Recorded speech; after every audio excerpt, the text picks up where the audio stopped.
आज दिनांक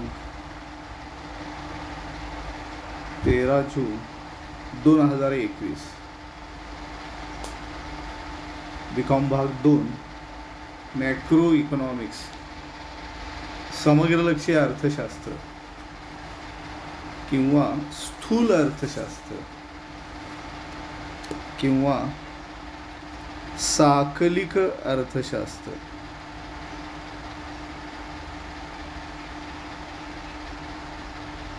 आपण यापूर्वी व्यापार चक्राचे विविध सिद्धांत या प्रकरणामध्ये पाहिलेले आहेत. या युनिटमध्ये ट्रेयनचा सिद्धांत व्यापार चक्राबद्दलचा, त्यानंतर व्यापार चक्राबद्दलचा दुसरा एक सिद्धांत आपण पाहिला आहे, तो म्हणजे innovation theory of trade cycle.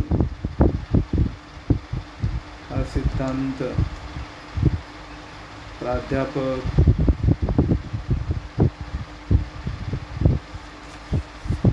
Schumpeter यांचा सिद्धांत आपण पाहिलेला आहे. शुम्पीटर यांनी सांगितलेलं की अर्थव्यवस्थेत नवप्रवर्तनामुळे व्यापार चक्रे घडून येतात आणि म्हणून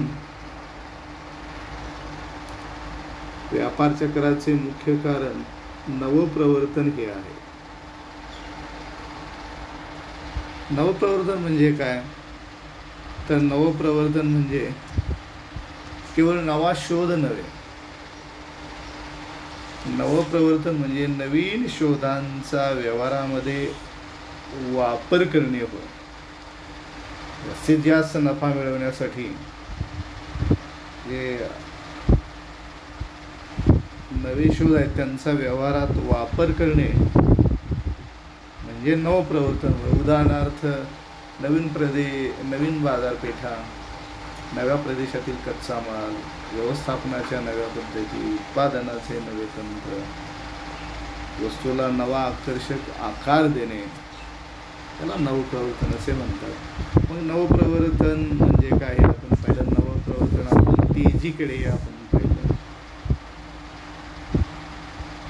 त्यानंतर आपण रेसेशन म्हणजे घसरणीची अवस्था पाहिली. त्यानंतर डिप्रेशन म्हणजे मंदीची अवस्था, रिकव्हरी म्हणजे पुनर्भरणाची अवस्था, पुनरुज्जीवनाची अवस्था. आता यानंतर शुम्पीटर यांनी सांगितलं की अर्थव्यवस्थेत व्यापार चक्रे, नवप्रवर्तनामुळे अर्थव्यवस्थेत व्यापार चक्रे घडून येतात. नवप्रवर्तन म्हणजे काय या अवस्था. आता मग या सिद्धांतावरती टीका काय आहे?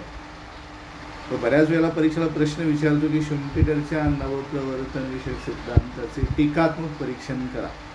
म्हणजे आधी सर्व सिद्धांत सांगावाच लागतो, लिहावा लागतो आणि मग त्यानंतर टीकेचे मुद्दे लिहावे लागतात. त्यामध्ये पहिला मुद्दा आहे की निग्लिजन्स टू रिअल फॅक्टर, वास्तव घटकाकडे शुम्पीटर यांच्या सिद्धांतात दुर्लक्ष केलं आहे. म्हणजे शुम्पीटर असं म्हणतात की केवळ नवप्रवर्तनामुळे व्यापार चक्रे घडून येतात. पण टीका अशी केली जाते की व्यापार चक्रे घडून येण्याचे नवप्रवर्तन हे एकमेव कारण नाही. इतर अनेक कारणे आहेत. इतर अनेक वास्तव घटक व्यापार चक्रांच्या निर्मितीसाठी कारणीभूत आहेत. त्याकडे मात्र या सिद्धांतामध्ये दुर्लक्ष केलेलं आहे. दुसरी अशी टीका आहे निग्लिजन्स टू रिअल सेव्हिंग, वास्तव बचतीकडे दुर्लक्ष केले आहे. तर भांडवल पुरवठा होण्यासाठी उद्योग व्यापाराला भांडवल पुरवठा व्हायचा असेल तर आधी बचत व्हावी लागते. वास्तव बचतीकडे या सिद्धांतात दुर्लक्ष केलं. या सिद्धांतात असं म्हटलेलं फक्त बँकांकडून आणि वित्तीय संस्थांकडून होणाऱ्या कर्जपुरवठ्यामधून तेजी निर्माण होते. पण प्रत्यक्षात मात्र भागधारक उद्योगधंद्यांना भाग खरेदी करून, शेअर्स खरेदी करून एक प्रकारे कर्जपुरवठा करतात, पैसे देतात, ठेवी गोळा करू शकतात. ठेवीदार असतात तेही उद्योगांना पुरवठा करू शकतात. रोखे विकत घेऊन लोक भांडवल पुरवठा करू शकतात. की विषय म्हणजे भारतातील एक महत्त्वाचा रेल्वे प्रकल्प तो म्हणजे कोकण रेल्वे प्रकल्प. तर कोकण रेल्वे सुरू करण्यासाठी केंद्र सरकारकडेही पैसे नव्हते आणि मग त्यावेळचे रेल्वे मंत्री मधु दंडवते आणि अर्थमंत्री जॉर्ज फर्नांडिस आणि त्यावेळचे वित्त सचिव मॉन्टेकसिंग अहलुवालिया तर यांनी एकत्रित येऊन पहिल्यांदा कोकण रेल्वे विक्रीला काढली. म्हणजे एखाद्या प्रकल्पाचे रोखे विक्रीला काढून केला जाणारा मोठा प्रकल्प या देशात होतो म्हणजे कोकण रेल्वे प्रकल्प. पुन्हा सत्ता बदल झाला आणि मग मधु दंडवते अर्थमंत्री झाले आणि जॉर्ज फर्नांडिस रेल्वे मंत्री बनले आणि तरी या दोघांच्या काळात हा मोठा कोकण रेल्वे प्रकल्प पूर्ण झाला. म्हणजे कोकण रेल्वेचे रोखे लोकांना विकले, लोकांनी त्यात पैसे गुंतवले.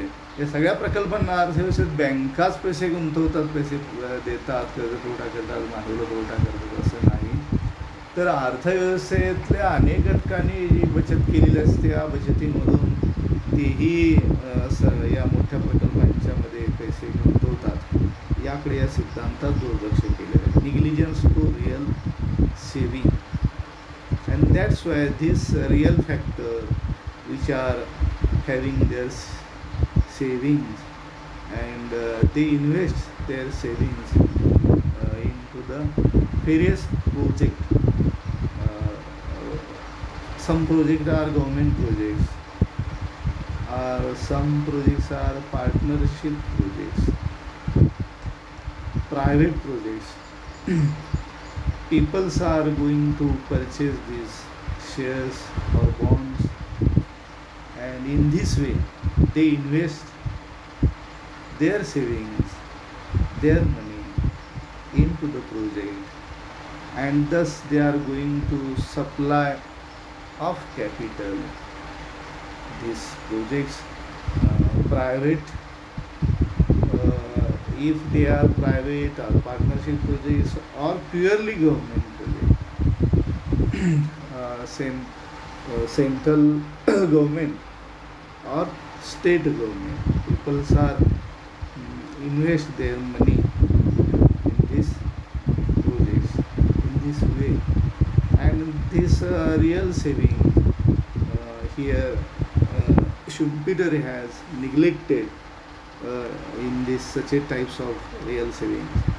Another criticism on this theory, that is negligence to time factor. हे कालावधीकडे दुर्लक्ष केलेलं आहे. नवप्रवर्तनासाठी लागणारा जो कालावधी आहे हा अगदीच कमी असेल.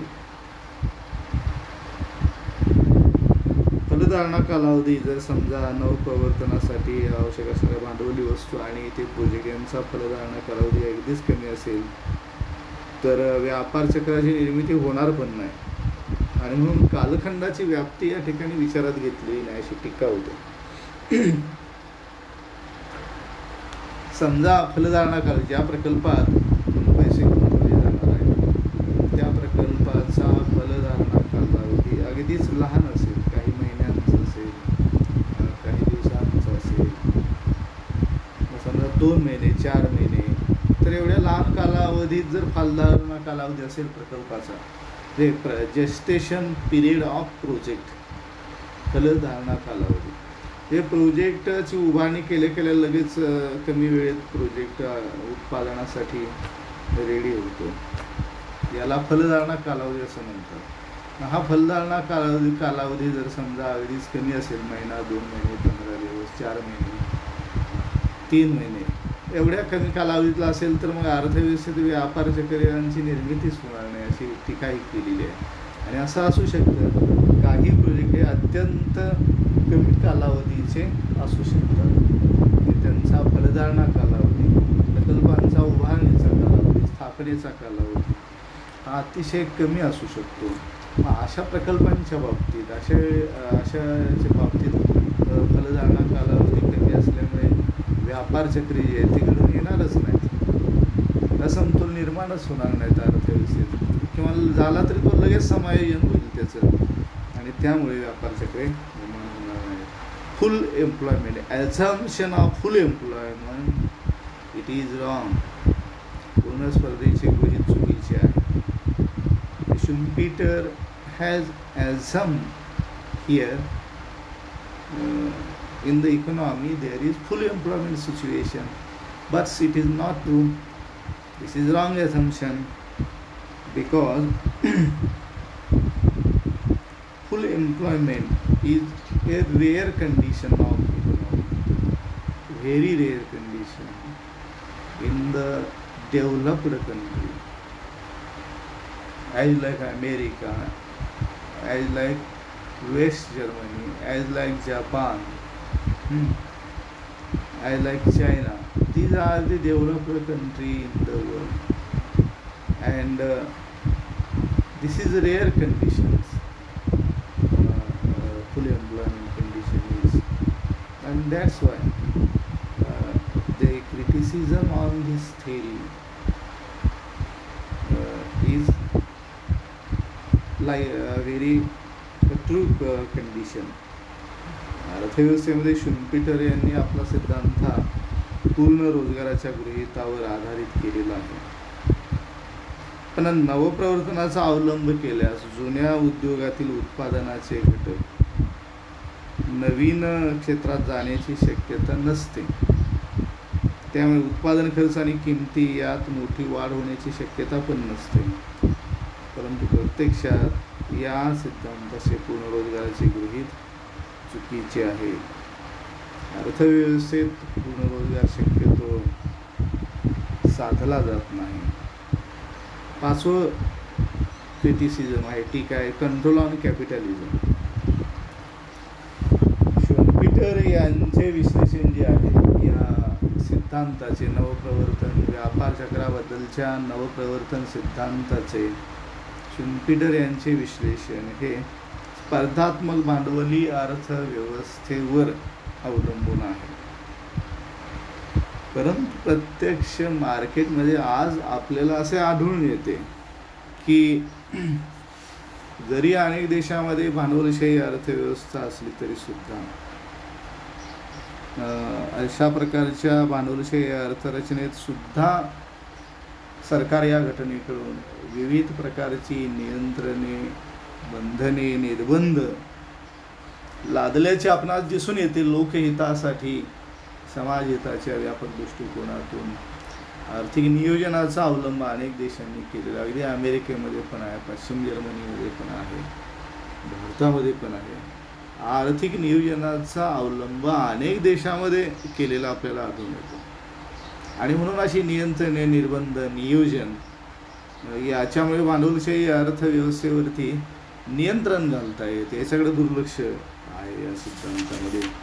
अनेक क्षेत्र ही सरकारने स्वतः काही क्षेत्र महत्त्वाचे ताब्यात घेतलेली आहेत आणि भांडवलशाहीतल्या अतिरिक्त नफा मिळवण्याच्या प्रवृत्तीवरती उद्योजकांच्या अनेक कायदेशीर बंधने आहेत.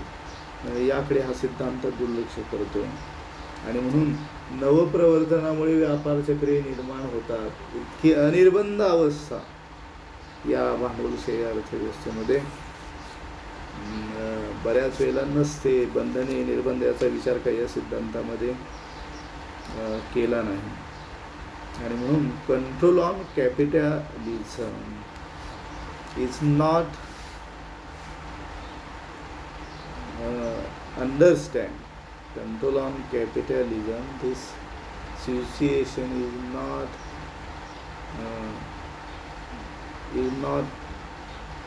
understood to Schumpeter. And another criticism is on this theory is patent law. Every at the innovation, Schumpeter says that there is innovation, plenty of innovations in the economy, and that's why the trade cycle has been happen in the economy. And but he negligent, but he is not undertaken the situation of patent law.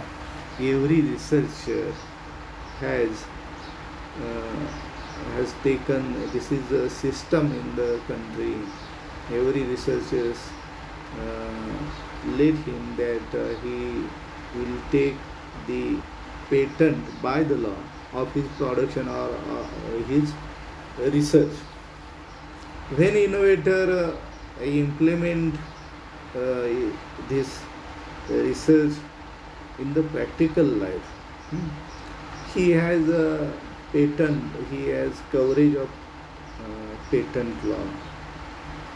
This is defense of these producers, and that's why nobody can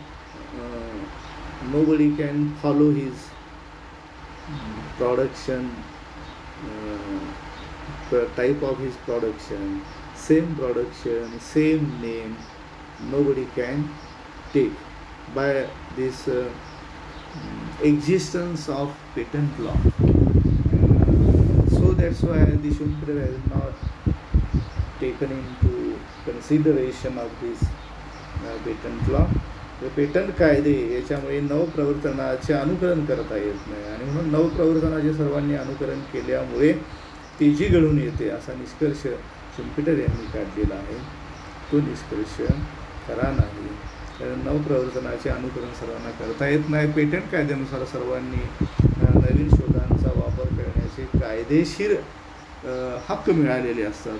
समजा एखाद्या व्यक्तीने पुस्तक लिहिले तर त्याला patent कायद्याप्रमाणे त्या लेखकाशिवाय दुसऱ्याला कुणालाही त्याच्या परवानगीशिवाय ते पुस्तक प्रकाशित करता येत नाही. हे लेखकाचे हक्क अबाधित राहतात. उदाहरणार्थ, मराठीमध्ये लिहिलेली पानिपत नावाची कादंबरी, या कादंबरीचे लेखक आहेत विश्वास Patil.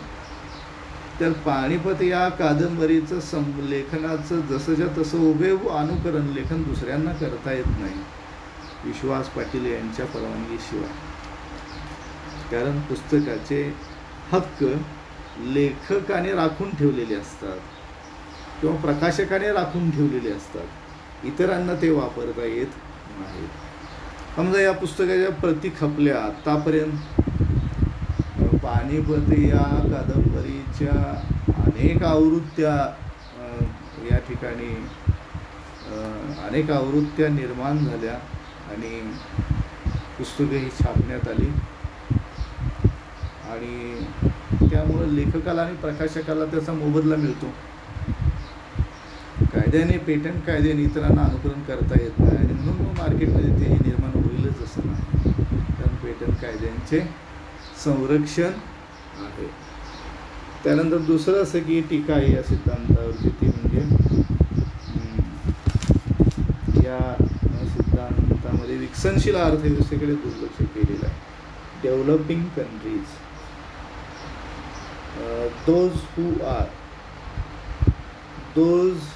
the countries are in the developing stage. This theory of Schumpeter, innovation theory of Schumpeter about trade cycle is not concerned to this developing country. It is only concerned to the developed countries. That's why Schumpeter has neglected to the developing countries. Schumpeter यांच्या सिद्धांतामध्ये विकसनशील अर्थव्यवस्था जर विकसनशील देशांच्यामध्ये म्हणजे Bharat, Bangladesh, Brazil यासारख्या विकसनशील देशांच्यामध्ये जी व्यापार चक्रे घेऊन येतात त्या व्यापार चक्रांचे स्पष्टीकरण शुम्पेटरच्या या नवप्रवर्तन सिद्धांताच्या मदतीने होऊ शकत नाही, कारण हा सिद्धांत फक्त प्रगत अर्थव्यवस्थांनाच लागू पडतो, ही या सिद्धांताची एक प्रकारची मर्यादा आहे. These are the limitations of this theory of Schumpeter. That's this explanation of this theory cannot be concerned with the developing countries like India, Bangladesh, Pakistan. Is not implement this theory in the developing economy, and that's why Schumpeter neglected these developing countries. Okay, thank you. आता आपला हा नवप्रवर्तनाचा व्यापार चक्राबद्दलचा सिद्धांत शुभ्रेर यांचा पूर्ण झालेला आहे. आणि आता आपण व्यापार चक्रांचे विविध सिद्धांत हे 2 आपण पाहिलेले आहेत. आता आपण या पुढच्या तासाला व्यापार चक्रांचे नियंत्रण कसे केले जाते हे आपण पाहणार आहोत. की व्यापार चक्रांच्या नियंत्रणाचे वेगवेगळे उपाय काय आहेत, संख्यात्मक उपाय आहेत, त्यानंतर चलनविषयक उपाय आहेत. त्या उपायांची चर्चा आपण या पुढच्या तासामध्ये करणार आहोत. सर्वांना धन्यवाद.